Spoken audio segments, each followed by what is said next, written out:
दिल्लीमध्ये 98 अखिल भारतीय मराठी साहित्य संमेलनाचा कार्यक्रम पार पडतोय। मराठी साहित्य संमेलनामध्ये असे घडलो आम्ही या कार्यक्रमात शिंदेंच्या शिवसेनेच्या नेत्या डॉक्टर नीलम गोऱ्हे यांनी एक मोठा गौप्यस्फोट केला। ठाकरेंच्या शिवसेनेमध्ये 2 मर्सिडीज दिल्या की एक पद मिळायचं असा खळबळजनक आरोप नीलम गोऱ्हे यांनी केलाय। त्यांच्या या वक्तव्याने राजकीय वर्तुळात वाद निर्माण झालाय।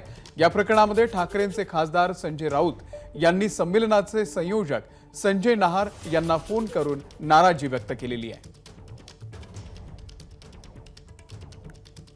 आपल्या प्रतिनिधी भारती सहस्त्रबुद्धे सध्या दिल्लीमधून आपल्या सोबत आहेत। भारती, मराठी साहित्य संमेलनाच्या मंचावरून हा आरोप झाला आणि त्यानंतर पुन्हा एकदा राजकारण पेटलेलं आहे।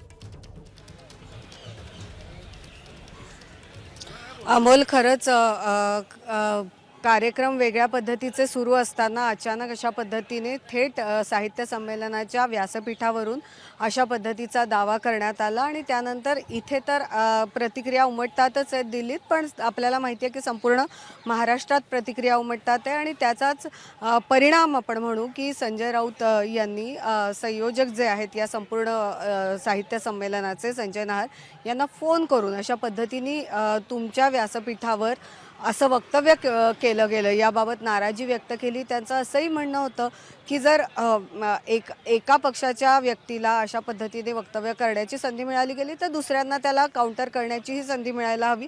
मात्र अर्थात आता आज साहित्य संमेलनाचा शेवटचा दिवस आहे, थोड्याच वेळात समारोपाचा कार्यक्रम होणार आहे। मात्र आज शेवटच्या दिवशीच्या अगदी पहिल्या सत्रात या पद्धतीची सगळी कॉन्ट्रोवर्सी निर्माण झाली।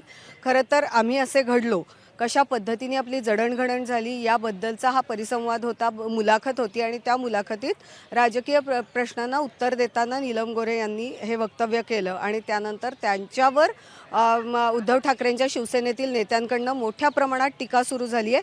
संयोजकांचं स्वतःचं असं म्हणणं आहे, संयोजक म्हणून, की व्यासपीठावरून अशा पद्धतीची टीका टिप्पणी व्हायला नको होती। हा व्यासपीठ साहित्य संमेलनाचा आहे, अखिल भारतीय मराठी साहित्य संमेलनाचा आहे, संपूर्ण राज्यासाठीचं हे साहित्य संमेलन आहे, त्यामुळे अशा पद्धतीची ही टिप्पणी व्हायला नको होती असंही आपल्याला थोड्याच वेळापूर्वी संजय नाहर यांनी सांगितलं आहे। अमोल, भारती, धन्यवाद दिलेल्या या संपूर्ण माहितीबद्दल, या अपडेटसाठी।